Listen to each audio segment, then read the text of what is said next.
The story begins not with life, but with death. Death tells us he is busy, the world is at war, and souls are falling like snowflakes. But among them, he notices one girl who stands out, Liesel Meminger. He first meets her on a cold train in 1939, as she travels with her mother and little brother toward a foster family in Malching, Germany.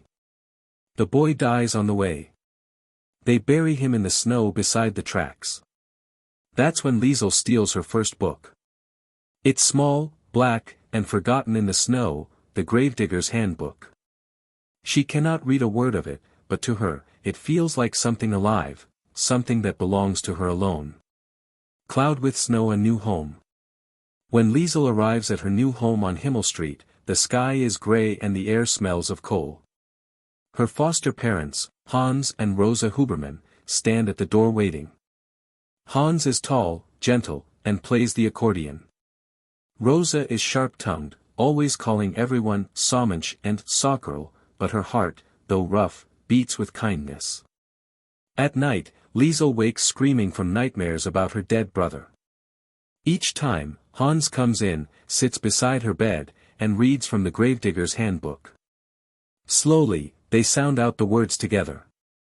That is how Liesel learns to read, under a flickering lamp, with an accordion player whispering letters into her ear. Outside, Germany is changing. Hitler's voice echoes from radios. Swastikas rise over every roof. Books are burned in bonfires that light up the night sky. Candle the book thief is born. On the day of the book burning, Liesel stands in the crowd watching pages turn to ash. Everyone cheers, shouting slogans. But when the fire dies, and the crowd leaves, she walks closer. The ashes are still warm. Among the smoking remains, she sees a single book that hasn't turned to dust. She picks it up, hides it under her coat, and walks home. That's when death sees her again, holding the smoking book to her chest like a stolen heart. He calls her the book thief. Liesel begins to read in secret, and her world grows. She discovers that words, the same words Hitler uses to control people, can also be used to heal, to remember, to resist.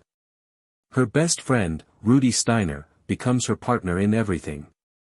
He's golden-haired, fast as lightning, always asking for a kiss he never gets. They steal apples, play soccer on the street, and share stolen laughter in a world turning gray. One winter night, a stranger arrives at the Hubermans' door. His name is Max Vandenberg, a young Jewish man, thin and ghostly, with eyes full of fear. Hans takes him in, without hesitation. You see, long ago in World War I, a Jewish soldier had saved Hans's life. Now, Hans is returning the favor, hiding the man's son from the Nazis. Max sleeps in the basement. The air is cold, the light dim. But he and Liesel become friends. He teaches her about boxing, stories, and courage. She reads to him, sharing every stolen word she can find. One night, he paints over the pages of Hitler's book Mein Kampf and writes his own story on top, The Word Shaker, a tale about a girl who plants words like seeds to grow trees strong enough to resist hatred. For Liesel, Max becomes like a brother, one who lives in shadows, but fills her life with light. As the war grows worse, Malching feels it in every breath. Air raids scream through the night. Sirens wail. People hide in basements, praying the bombs won't fall on their street. During one raid, Liesel begins to read aloud to calm the neighbors, old men, crying children, silent mothers. Her voice fills the dark. Even when the walls shake, her words make them believe, for a few moments, that the world isn't ending. But outside, Germany burns. One day, the Gestapo comes for Max. Someone has reported whispers. He leaves in silence, vanishing into the war like a ghost. Liesel searches for him every day, walking streets lined with soldiers and fear. Hans, too, is punished for helping a Jew. He's drafted into the army, sent to dangerous work. Rosa clutches his accordion every night, crying when no one sees. Winter turns to ashes. The war crawls toward its bloody end. The town is starving. Liesel still reads, still writes, still dreams.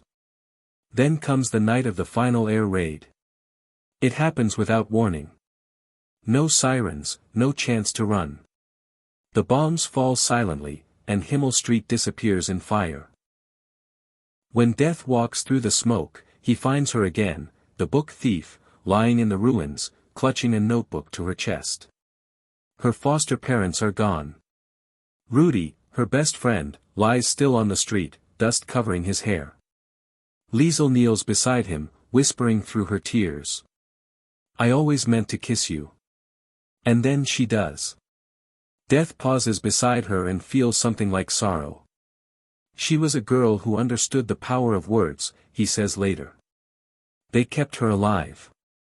And they destroyed her, too. The notebook Liesel was holding was the story of her life, the story of Himmel Street, the books she stole, the friends she lost, and the words that saved her. When Death takes it from her hands, he doesn't destroy it. He carries it with him. He says it reminds him that even in the ugliest times, humans are capable of great beauty.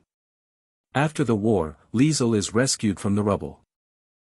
She grows older, moves away, and eventually settles in Australia. She lives quietly, works in a library, and never forgets the boy with the lemon hair, the man with the accordion, or the friend who hid in her basement. When Death comes for her one last time, he shows her the book she wrote long ago. Here it is, he says softly. I have kept it all this time. Liesel smiles and whispers, I've had a beautiful life. And Death, who has seen the worst of humanity, says one thing more. I am haunted by humans. The Book Thief is not just a story about war, it's about the power of words. Words can start wars, but they can also bring comfort. They can destroy, but they can also heal. Liesel's stolen books were her rebellion against a world that tried to silence thought. Her words, her stories, became her weapon, her comfort, and her legacy. Even Death, who saw everything, was moved by her courage to keep reading, writing, and believing, even when the sky itself was falling.